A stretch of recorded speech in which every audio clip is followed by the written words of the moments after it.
Пред 2 години се формираше работна група во Бирото за развој на образованието за подготовка на модели за пилотирање на предметот сеопфатно сексуално образование како дел од формалното образование. Во ноември владата минатата година донесе и одлука за пилотирање, односно за имплементација на програмата. Идејата е сепак од 2011 година од невладината организација HERA, која пак на терен досега презеде низа активности за едукација. Дали алармот е вклучен многу одамна, особено после некои актуелни случувања, разговараме со Мири Цветковска од HERA, добар ден, Ана Попризова, психолог од гимназијата Орце Николов и Ана Марија Даневска, врсничка едукаторка од HERA. Добар ден и на вас. Тоа што сакаме да актуализираме оваа тема која на неколку наврати се зборува, вие направивте лани пред една година, ми се чини и голема пресконференција на која зборувавте за пилотирањето и колку е тоа итно да се спроведе.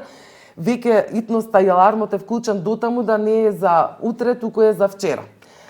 Во јавноста беше скандалозно представен еден чуден феномен меѓу младите, значи дистрибуција на малолетнички порнографски материјали на групата Јавна соба на Телеграм. Како вие ова го коментирате и дали ова е исто така дел од, сметате дека е дел од тоа што треба да се почне со итна едукација за во однос на сексуалноста и сексуалниот развој? Дали сметате колку е штетно сето тоа што се случи и колку е потребна едукација на оваа тема?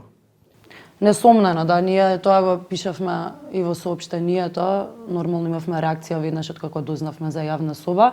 За жал тоа е нешто за кое ние алармираме со години, не е нешто ново, но сега тоа е мукта на социјалните мрежи, колку знае да е лоша, толку знае никогаш да е позитивна, затоа што така се расшири веста за Јавна соба и за прв пат јавноста малце посериозно ја зема оваа тема. Така што да, дефинитивно ова е резултат на неинформираност на младите. Како и да е, не би требало прсто да се насочува кон нив. Не мислам дека они се проблемот, туку институциите, односно образовните институции се оние кои во нивните рамки треба да им ги дадат потребните информации, доколку тоа не го направиле веќе родителите. Да, опасноста од двојната виктимизација беше тука голема.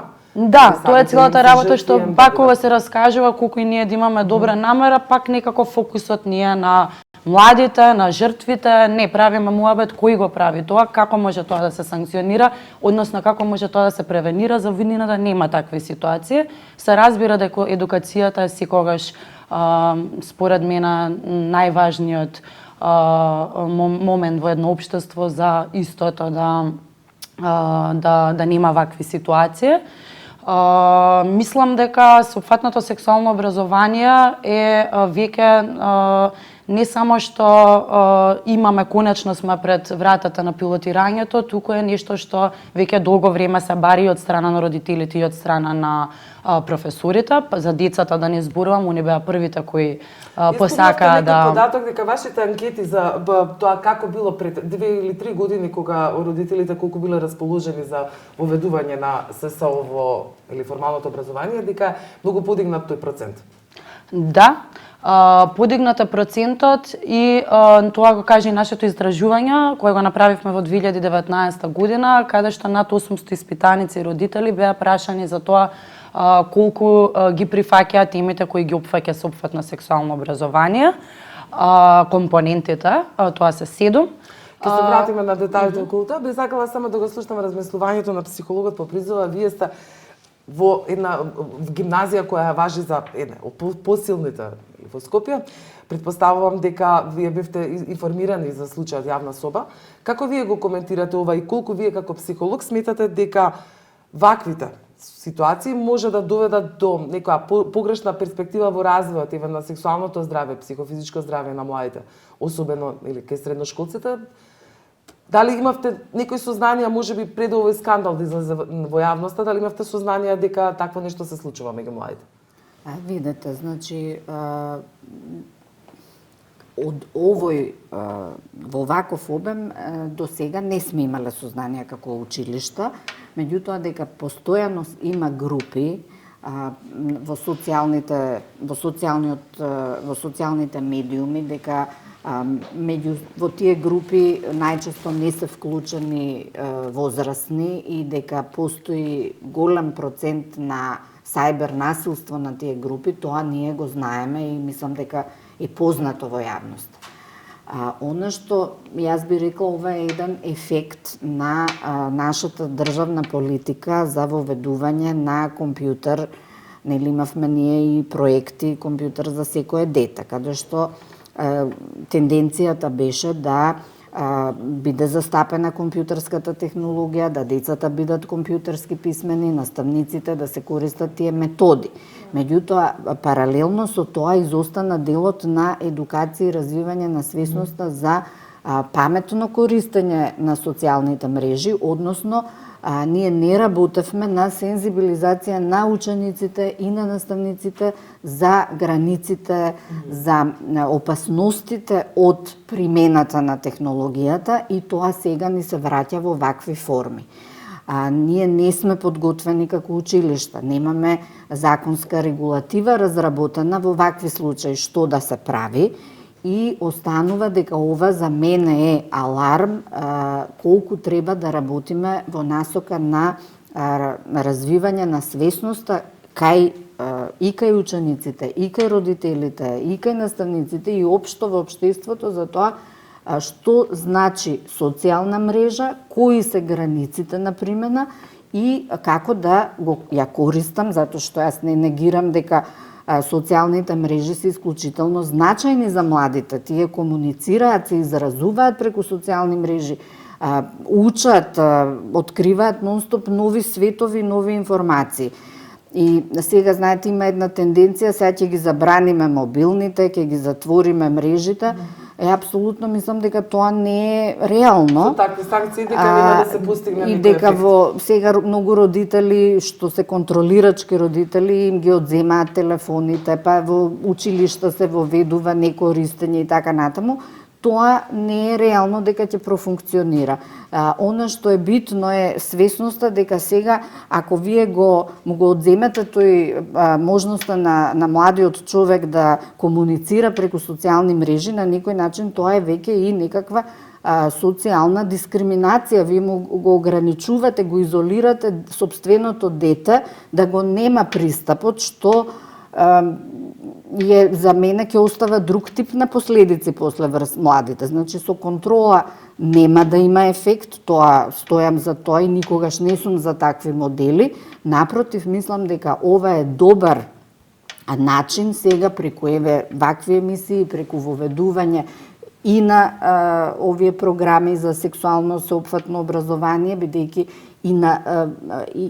и во тој дел има работа и со социјалните мрежи, да работиме на поставување на граници, што значи паметно користење. Дали сте имали искуство кога родител не може да се справи, да дебатира, да зборува, да разговара на овие теми со своето дете, па да се обратат вам, да како некаков начин да бидете медиум кој ќе посредува, да едноставно не може да воспостават комуникација на оваа тема, си натаму табу за нив самите?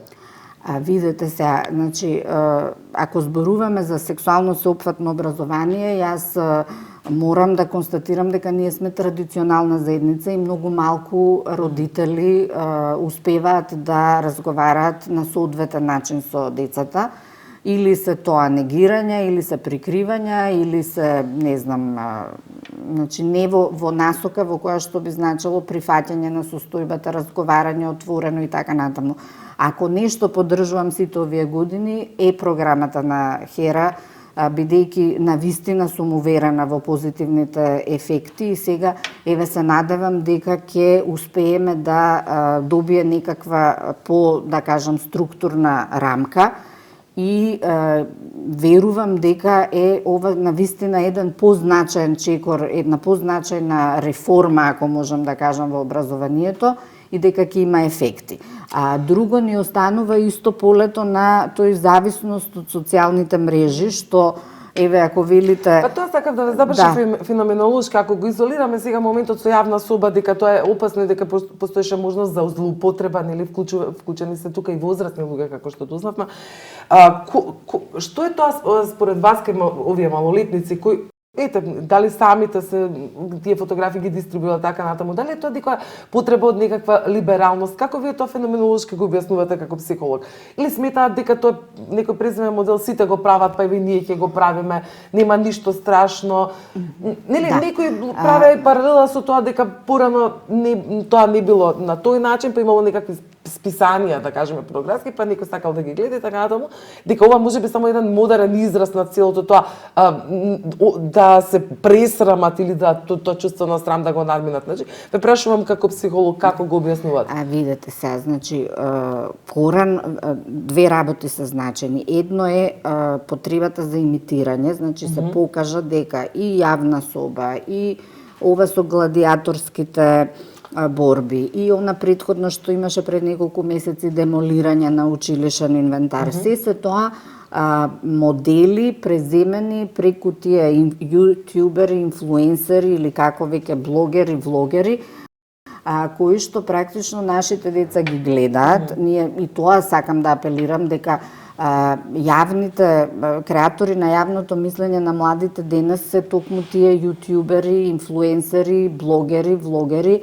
имаат огромни прегледи и тие влијаат на нашите деца, а нити училиштата, нити родителите воопшто се свесни за тоа. И тоа влијание, значи сега нас не се случува во реалноста. Пак оди во насока на развивање на свесноста, што користам, што гледам, што влијае врз мене и така натаму.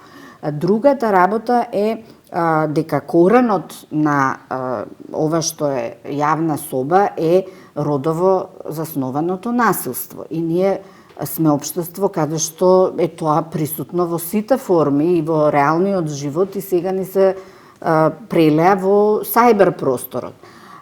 Трета работа, досега, јас сум сигурна дека тие 7.000 учесници што биле сигурни дека никој никогаш нема да биде казнет, затоа што ја не сум чула досега случај за било какво казнување на дали возрастен, дали работа со малолетници и едноставно те ставиле во група, ти си присутен и видовме нели каква се структура има во таа група, барем нели од медиуми што сме чула. Што значи дека ние апсолутно немаме идеја за казнивоста, немаме идеја за одговорноста, што значи ако јас споделувам фотографии, ја не можам да кажам дека тоа фотографирање, размена фотографии, тоа младите го сакаат, тоа е возбудливо за младите, така комуницираат и ние не можеме тоа да го негираме. Туку треба да научиме дека што е приватно, што значи споделување, што значи фотомонтажа и така натаму. Тие работи ние како општество ги прикриваме најчесто. Така, сега ќе ја прашам Даневска, вие што туку сте излезени од училишните клупи, меѓутоа сте едукатори натаму обучуван од Хера, кој треба да проговори со младите за голем дел од овие проблеми. Со какви дилеми најчесто се соочуваат и колку се расположени да ги примат овие едукации кои ги спроведувате во училиштата? Вака, значи во однос на сеопфатното сексуално образование имаме 7 компоненти кои ги предаваме на младите. Еден од тие компоненти е, например, насилство. Кога се предава оваа компонента, многу млади почнуваат да раскажуваат своји приказни или приказни на своји пријатели, каде што да речеме, на некој девојче му се расширило голи слики и не знаат како да постапат со тоа и нас не прашуваат во однос на тоа. Тоа е всушност една од предностите на сеопфатно сексуално образование, тоа што им дава на младите нови знаења, нови информации, нови ресурси како и што да постапат во однос на нивниот сексуален живот. Со какви дилеми најчесто се соочуваат? Еве вие веројатно овие 7 компоненти ги опфаќате на терен и колку се расположени, затоа што имаше некои баш на пресконференцијата Хира спомнаа дека тука тие се срамат, па потоа се смејуваат, да слушаат и така натаму, дека тоа не се баш расположени сериозно да сватат дека вие сте тука да разберат дека тоа е за нивно добро. Колку таа ситуација се менува полека? Реално зависи од која средина доаѓаат тие деца, бидејќи да речеме во по-малите градови, ова сексуалноста е релативно табу тема и не се збори многу често на таа тема. Затоа децата се срамат, не ќе да одговарат, се срамат дека некој ќе ги исмева после едукацијата и релативно одбиваат да учествуваат на тие предавања. Мислам дека тука треба да се направи голем труд за да се тргнат тие стереотипи, тие табу теми, младите да почнат да зборуваат за да речеме за случајот за јавна соба, затоа што многу често се обвинува жртвата, а не човекот што го направил тоа што ги расширил тие слики. Така, значи ситуацијата е малку различна во Скопје и надвор од Скопје, така зависно од средината од каде доаѓаат децата, така. Често се случува во медиумите имаме некои случаи да се дознае за некоја малолетничка бременост. Колку се информирани кога е во прашање контрацепцијата? Би рекла дека релативно малку се информирани со тоа што мал процент на децата користат контрацепција. Во некои градови тоа е, како да кажам, нешто забрането се спорува. Ако отидеш во аптеката, ако те видат дека купуваш кондоми, ќе ти смеваат, ќе зборат позади твојот грб. Некои други пак страф им е едноставно мислат дека цената не вреди и дека може да се заштити на база на природна контрацепција. Мислам дека тука е важно да се спомне дека во центрите за јавно здравје или во центарот сакам да знам наводно, можете да отидете и да земете бесплатно кондоми со кои може да се заштитите. Така сега, има баш Цетковска ќе ја запрашам. Вие од 2011 рековме сега, сме веќе 2020, очекуваме дека ова што се одлуката од 2019 на влада ќе биде наскоро спроведена. Како вашиот впечаток во менување на свеста? Колку тешко оди? Сега ни кажува таа дека едноставно во градовите надвор од Скопје ситуацијата многу тешко се менува. Колку одите на терен и успевате таму да правите едукација? Да, ние веќе 2 години поред пробуваме да се обидуваме да дисперзираме програмата и веќе се почесто гледаме да сме надвор од Скопје. Токму таа првична предрасуда дека другите градови се по-конзервативни во однос на овие прашања е онаа која ни прави проблем. Не е точно, другите градови само се заборавени од државата, а инаку потребите се тие. Младите се исти, дали се од тука или од каде и да се, дури напротив, мислам дека понекогаш се викам дека многу попозитивни искуства имаме во другите градови, затоа што тамо децата не виделе ваков тип едукација, затоа што никој не им дошол, затоа што на никој не му текнало на нив. И кога идеме да предаваме во училишта по другите градови или по рурални средини, наидуваме на соработка и од страна на младите и од страна на професорите и на родителите. Не само што не прифаќаат, туку и после едукациите повторно не бараат, стануваат членови на младинската група Хера Млади, дополнително бараат од нас информации родителите како понатаму би можеле да ги заштитат децата, пак ќе повторам затоа што во рамките на училиштето тоа нема кој да го направи. Се надевам дека со пилотирањето и со идните чекори кои ги преземаме во однос на пилотирањето ќе се променат овие работи, затоа што ќе имаме и обука на наставници каде само иницијативни. Докаде сте тоа ќе ве прашам во подготовката на тој прирачник, учебник и како веќе ќе биде и со подготовката на кадрите? Прирачникот веќе го направивме, сега веќе во рацете на институциите, треба таму да искочи тој компендум кој што го нарекуваме ние. Инаку следниот чекор се селекција на училишта кои ќе бидат дел од пилотирањето, тоа ќе бидат 4 училишта. 2 ќе бидат од централно градско подрачје, меѓу кои ќе има училишта кои ќе бидат само на македонски јазик, има двојазично училиште, односно македонски и албански, и 2 училишта кои ќе бидат од рурална средина.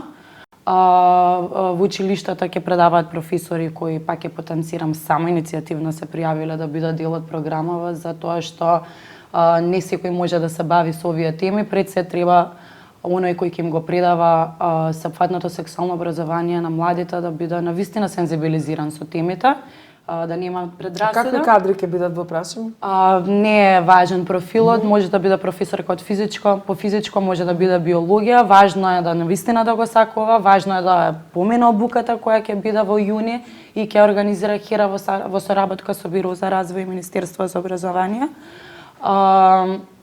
Откако ќе ја помина обуката, нели доколку положи, покажа добри резултати, ќе биде сертифициран професорот и од септември заедно со наша поддршка и наши сениор едукатори ќе започнат со пилотирање. Се разбира, ќе биде на највисоко ниво, најсофистицирано ниво целото пилотирање. Ќе следува евалуација соодветно после пилотирањето, каде што ќе видиме кои се резултатите и колку е успешно пилотирањето. За се ова да тече кој што треба, само треба да си останат сите на својот збор. Ние ветуваме дека ќе останеме на нашиот збор и дека ќе ги тираме работите професионално, остануваме да видиме институциите дали ќе продолжат. Мислам, јас се надевам дека се ќе биде како што треба. Дека не. Така, за сега тече. Така што само апелирам да продолжи вака. Затоа што ја и преска го напоменав истражувањето, ама така некако сите сакаме да кажеме. Би сакала да се навратам на истражувањето затоа што е важно. Истражувањето ни покажа дека над 80% од родителите инсистираат да се воведе сеопфатно сексуално образование. Ние тоа го знаевме со неформалната едукација од АРЕН, затоа што ние веќе да немаме едукација, односно после едукација да не ни дојде млад човек, да не ни сподели негова приказна која најчесто е травматична, да не ни се јави родител, да не ни се јави професорка да ни каже благодарам што дојдовте, благодарам што ја отворивте овие теми. Ние поминавме над 1500 млади во последниве 5 години. Од почетокот требаше малце повеќе храбро за да почнат да пријавуваат вакви приказни, но како се ширеше програмата, како се ширеше зборот, како поминувавме се повеќе училишта, така нас повеќе ни се отвараа вратите и така веќе немаше потреба ние да молиме по директори и да чукаме по врати за да влеземе, туку почнаа самите нас да не бараат и родителите и професорите. За сега веќе да имаме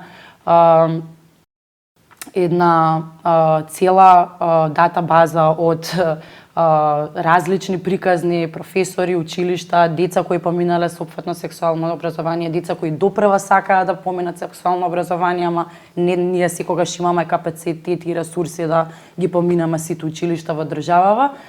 Така што генерално бројките драстично се пораснати во изминативе години. Предпоставувам дека се повеќе ќе растат како поминува време и како се шири зборот за сеопфатно сексуално образование. Така, по призова вие сте вклучени во голем дел од ова што го прави ХЕРА.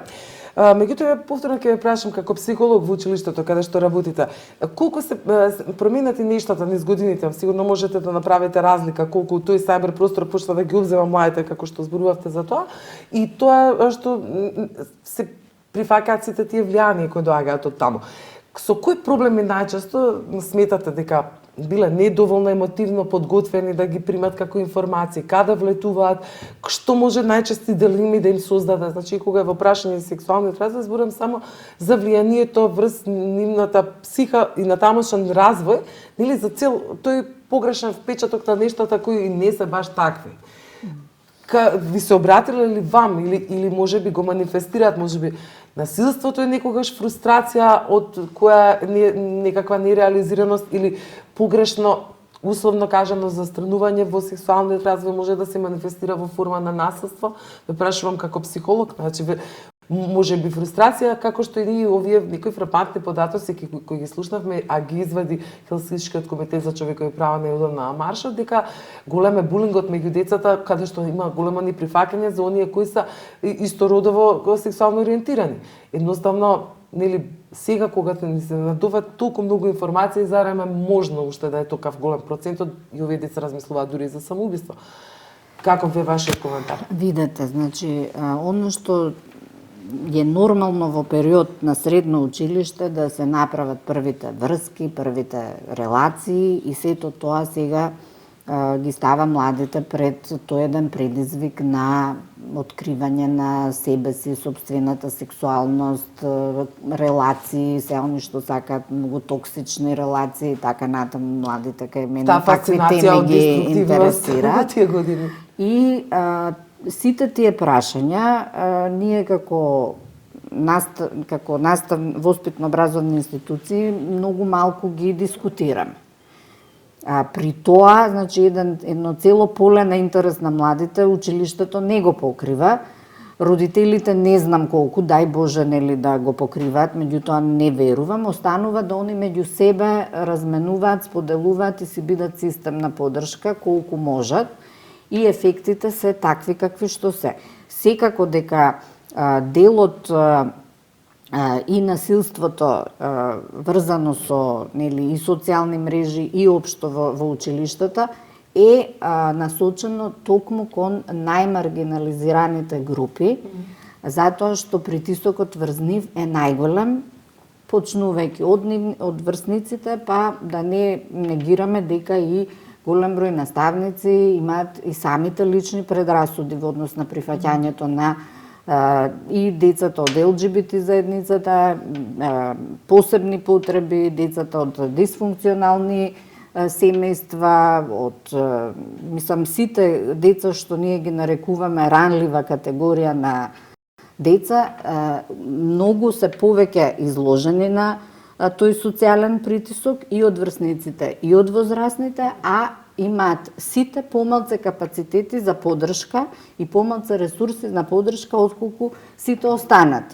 И овој податок што вие го кажувате е точен, значи тоа остава последица и на нивното ментално здравје и мислам дека е 3 пати поголем бројот на деца од ранлива категорија што размислуваат за самоубиство отколку останатите, што се сериозни аргументи во насока на тоа дека ние како општество мора да работиме на разбивање на предрасудите за ранливите категории на млади, на деца и млади. Нема друг начин. Да се елиминира таа немилосрдност. Да. Тука прилика никако да заокружуваме, уште ми прашала Ана, дали сметаш дека во иднина, претпоставувам дека би сакала да продолжиш со оваа програма, каде најмногу е потребно да се интервенира според тебе? Мислам дека во основното делење е оптималната средина каде што може да се имплементира сексуалното образование, бидејќи во тој период децата не знам, се откриваат, сигурно се запознаваат. твоето искуство дека веќе таа тема е од интерес веќе се порано и порано кај младите и можеби и самото почнување на сексуалниот живот е веќе во некоја порана возраст отколку тоа што било претходно. Да, дефинитивно и сега ако младите почнуваат се поише и поише да стануваат сексуално активни на помала возраст, потребни им се тоа знаење како да се заштитат себе си, своето здравје и како да го заштитат здравјето на своите партнери. Ова е всушност една од причините за малолетничка бременост, тоа што децата не се информирани и не знаат како да се заштитат. Покрај тоа, јавна соба, ако веќе збориме за јавна соба, ова не се дешава прв пат, само ова се има дешавано години претходно и се уште се дешава и постојат многу други помали јавни соби каде што еве да речеме има месенџер група со по 5 души каде што постојано споделуваат голи слики и видеа од млади девојки. Ова треба се, како што спомна преска мери, треба да се превенира, да се работи на превенција и со сексуално образование. Ке се разбијат некои стереотипи, некои мислења за женската сексуалност, за женската автономија и како се гледа всушност на самото сексуален однос. Не е решение едноставно сите тие групи да се затворат или не знам да се ловат на разноразни начини, меѓутоа значи според тебе треба да се направи едукација до што се може да дојде како последица, така?